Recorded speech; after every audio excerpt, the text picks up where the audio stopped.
A group of Argentina's major creditors has rejected the government's debt relief proposal aimed at overhauling $66.2 billion of its foreign law debt. China has again rejected what it considers are conspiracy theories and false accusations by the United States regarding the origin of the novel coronavirus. Muslims across the world are preparing for the traditions of the month of Ramadan in the midst of lockdowns. From the headquarters of Telesur English in Havana, Cuba, this is From the South, I'm Katrina Goss.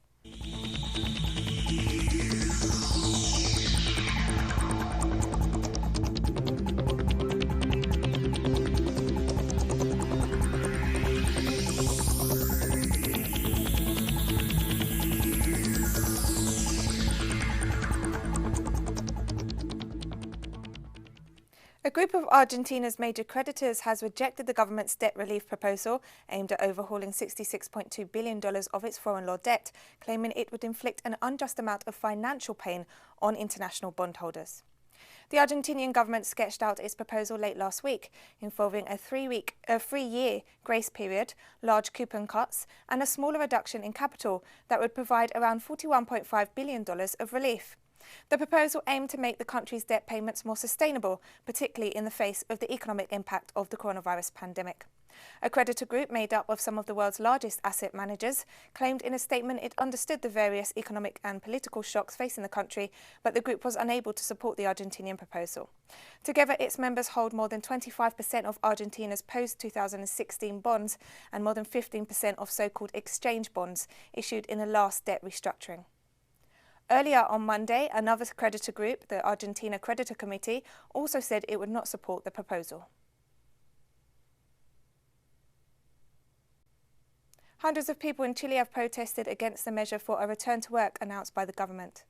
The protesters concentrated in Baquedano Plaza in the Chilean capital to reject the measure named New Normality announced by the Sebastián Piñera government. The regulations outline the gradual return of over 100,000 state employees to their workplaces, despite the fact that the World Health Organization has reiterated the continued risk of the spread of the coronavirus. During the demonstration, at least 10 people were detained by police who used water cannons to disperse protesters.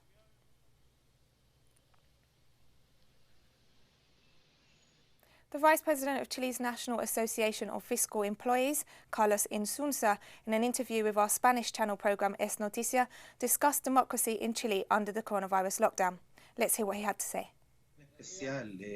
This state of catastrophe, which is a constitutional state of exception, and is a reasonable measure when you have a government with the will to concentrate its efforts on controlling the pandemic, has in effect been transformed into a state that reverts to repressive measures regarding demonstrations, regarding mobilization, union action, and regarding protests due to the complex social and economic consequences of the quarantine period. Today, we can clearly say that the measures the government has developed do not yet generate any kind of economic support for informal workers, for the most vulnerable workers of the country, and those families of the most vulnerable sectors of Chilean society. We are talking about a very complex situation in which the anti-democratic bases of the Chilean constitutional framework are expressing themselves with all clarity, and the deficiencies of the neoliberal model that has been implemented over 40 years become increasingly evident. Venezuelan President Nicolas Maduro provided an update on the number of confirmed coronavirus cases in the country this Tuesday. Today we have 3 new cases. As you can see, 288 confirmed cases. Fortunately, 42% have already recovered. 122 recovered cases. We have 77 compatriots in hospitals. We have 52 compatriots in comprehensive diagnostic centers, 27 in private clinics, and unfortunately, we have 10 fatalities, 288 cases. The Engineers for Brazilian Democracy group has filed a complaint against President Jair Bolsonaro before the International Criminal Court for genocide and crimes against humanity over his mishandling of the coronavirus pandemic. This is the second criminal complaint filed against Bolsonaro before The Hague. The group stressed that the Brazilian president had violated the confinement recommendations of the Ministry of Health and the World Health Organization. The complaint was filed after Bolsonaro met with his supporters in a public rally, greeting attendees despite allegations that he could be infected with COVID-19. The lawsuit also refers to Bolsonaro's numerous acts to encourage gatherings of people without using protective equipment and calling for normality despite the rising number of cases and fatalities in the country. Colombia is close to reaching 4,000 COVID-19 cases, while almost 190 people have lost their lives so far. On Monday, President Ivan Duque extended the lockdown regulations until May 11th. The National Institute of Health revealed that as of Sunday, 4.25% of the novel coronavirus cases in Colombia are health workers, most of them infected while working on the front line against the pandemic. Meanwhile, doctors continue to conduct searches for suspected COVID-19 cases in Colombian neighbourhoods. The Ministry of Health and Social Protection stressed on Monday that over 73% of cases are people aged between 20 and 59, although more than 50% of fatalities are patients aged between 60 and 79. In the Mexican town of Santa Maria Jaljalpa, a community of some 6,000 residents, about 80 kilometers from Mexico City, special vouchers have been handed out to help pay for food in certain stores as a means to support people who have no income as a result of the coronavirus lockdown. The Jaljalpesos were designed. The idea came up from the three of us to, well, why don't we create a voucher with symbols of the community? We talked to the market stand sellers out there, with a poultry shop owner, a tortilla stand owner there, and we proposed the idea, and they told us, perfect, it would help us because we are no longer selling, so it was a win-win. No, pues es que está bien ahorita. It's good now that we don't have any money because this is a relief that they support us. This very short break, so don't go away.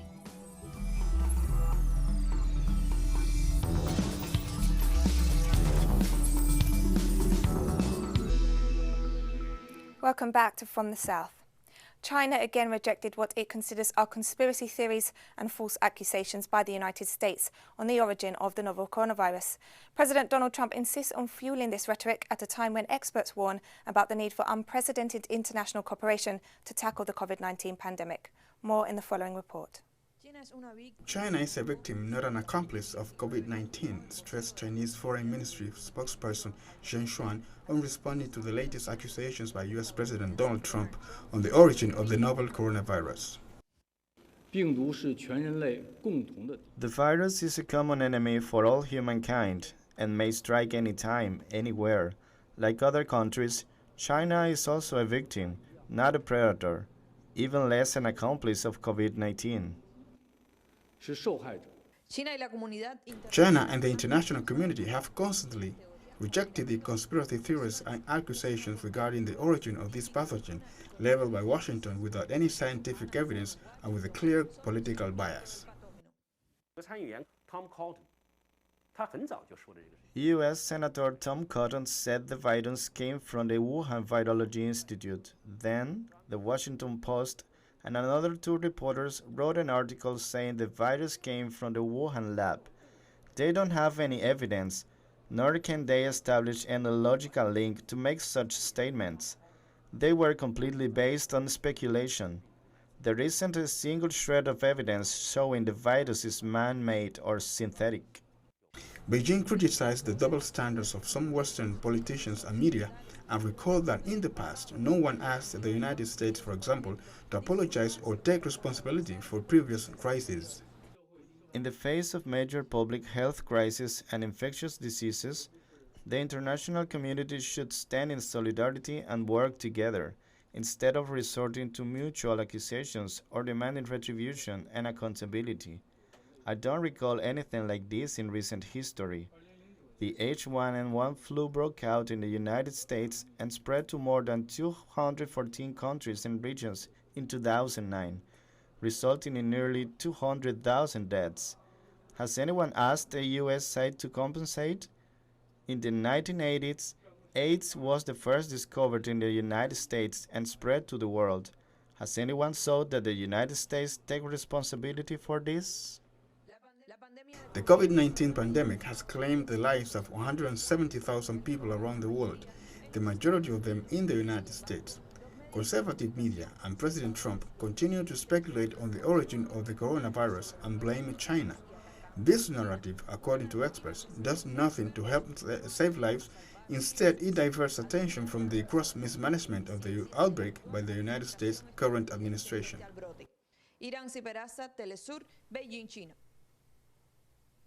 US President Donald Trump said Monday he will sign an executive order to temporarily suspend immigration into the United States due to the coronavirus pandemic. Trump offered no details as to what immigration programs might be affected by the order, while the White House did not immediately elaborate on Trump's tweeted announcement. The US president has taken credit for the restrictions on travel from China and hard-hit European countries, arguing that these contributed to slowing the spread of the virus in the US. Almost all visa processing by the State Department, including immigrant visas, has been suspended for weeks. Italy has reported its first drop in the number of people currently suffering from the novel coronavirus since it recorded its first case in February. The number of COVID-19 patients receiving intensive care treatment also fell to the lowest level in a month, as Europe's hardest hit country began to see the first direct health benefits of its economically devastating lockdown.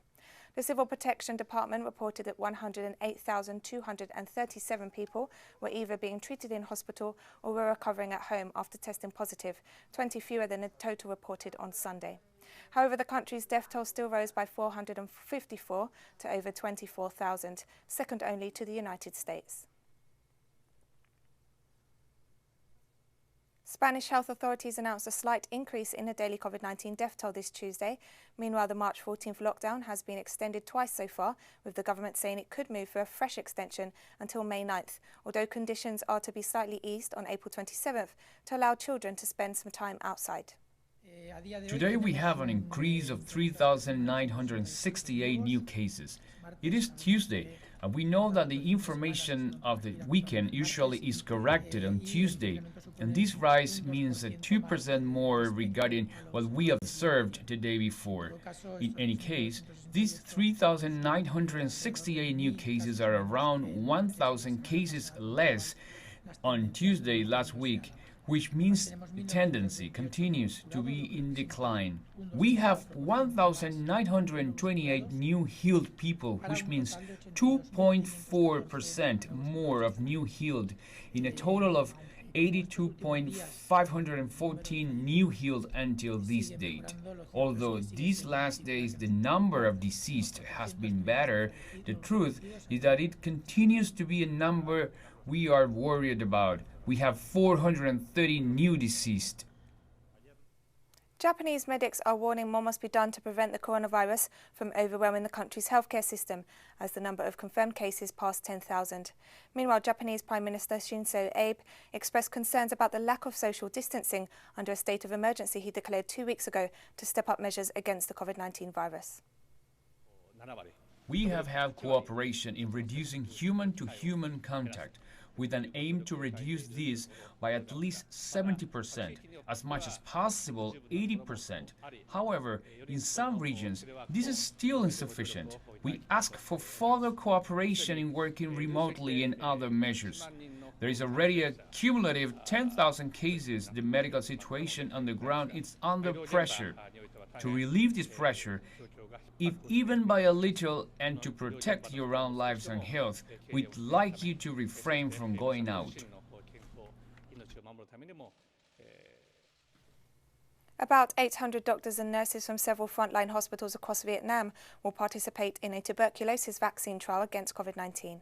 The director of the Central Lung Hospital in Hanoi, Dr. Nguyen Viet Nhang, said on Monday his hospital has sought Ministry of Health approval for a trial to find out if the tuberculosis vaccine could mitigate the level of lung damage in COVID-19 patients. It would also compare the symptoms vaccinated patients have with those of other groups, he explained. The vaccine has already been tested on some COVID-19 patients and people who had come into close contact with them, but the results have not yet been studied. Vietnam has reported a total of 268 positive COVID-19 cases, of which over 200 patients have recovered. The country has not reported any new cases for 5 days now.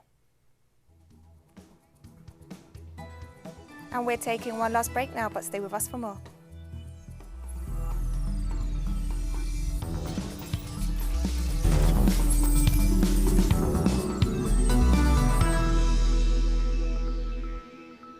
Welcome back to From the South.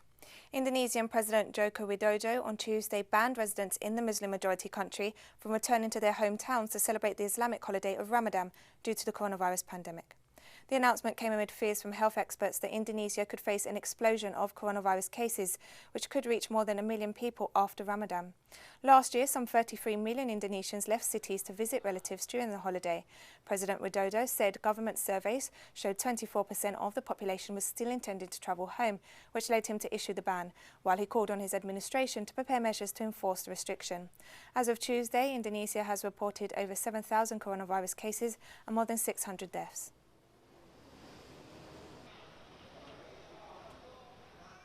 Iraqi authorities partially scaled back the 24-hour curfew imposed to contain the coronavirus on Tuesday in a move to balance the restrictions with the traditions of the month of Ramadan. The new partial curfew will be implemented from 7 p.m. to 6 a.m. as of April 23rd and until May 11th. However, a total curfew will remain in place on Fridays and Saturdays, while restrictions on public gatherings and social distancing rules continue. Ramadan, which begins this Thursday, is the 9th month of the Islamic calendar, during which Muslims fast from dawn to dusk. The partial lifting of the 24-hour curfew will give Baghdad residents a window to make their final purchases ahead of the start of the holy month. The Iraqi Health Ministry has confirmed over 1,000 cases of the coronavirus and 82 deaths. With the bold decision taken by the crisis cell to implement a partial removal of the curfew enforced on the Iraqi people, especially the poor and day laborers who struggled during lockdown. But at the same time, I hope Iraqis will be vigilant and should abide to all protective measures and instructions announced by the Ministry of Health and inspection teams. Drones are being trialled in Ghana as a solution for speeding up the delivery of samples to be tested for the novel coronavirus, helping the government monitor its spread in more rural areas of the country.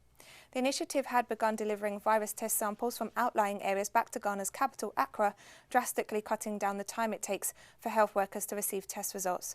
Drones now can fly test samples collected from patients in more than 1,000 health facilities located in difficult-to-reach rural areas of Ghana. The test samples are packaged in accordance with the World Health Organization's guidelines, and drone operators wear protective gear while handling the sample containers. Ghana has reported 1,042 confirmed cases and 9 deaths. And the number of confirmed COVID-19 cases in the African continent has reached 24,400 as countries continue to adopt measures to stop the spread of the virus. More than 6,000 people have recovered from the COVID-19 virus, while almost the same number have died. As of Tuesday, Egypt surpassed South Africa as the most affected country in the region, with over 3,400 positive cases and 264 fatalities. South Africa follows with 58 deaths and more than 3,000 confirmed cases.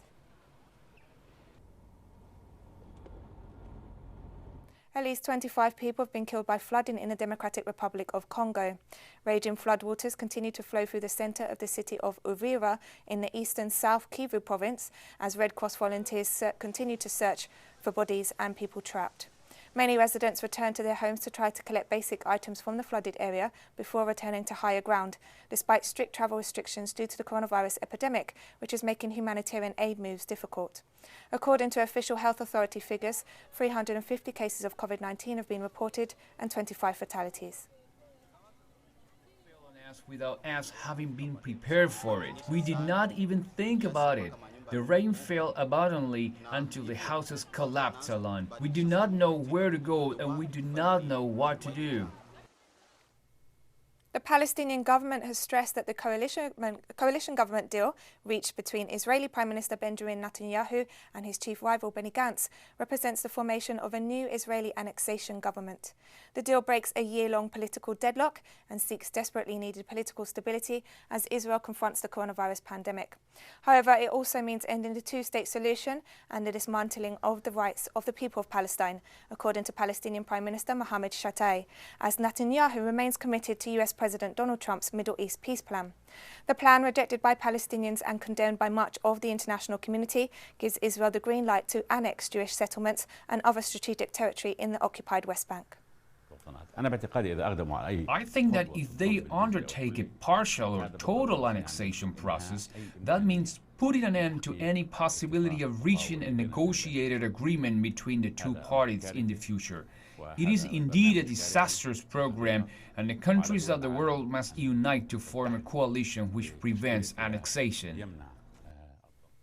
Toques de Rio is a young Cuban band that promotes the fusion of different traditional Cuban and international rhythms, including conga, reggae and samba.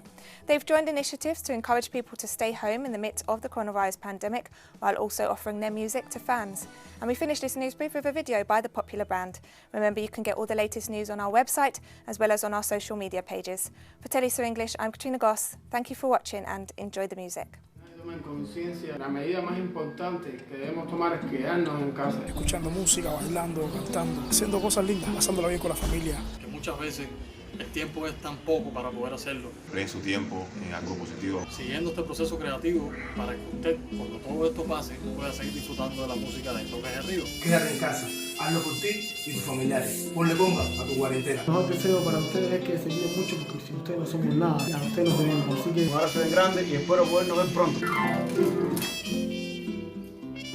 Salve música. Bien calentico,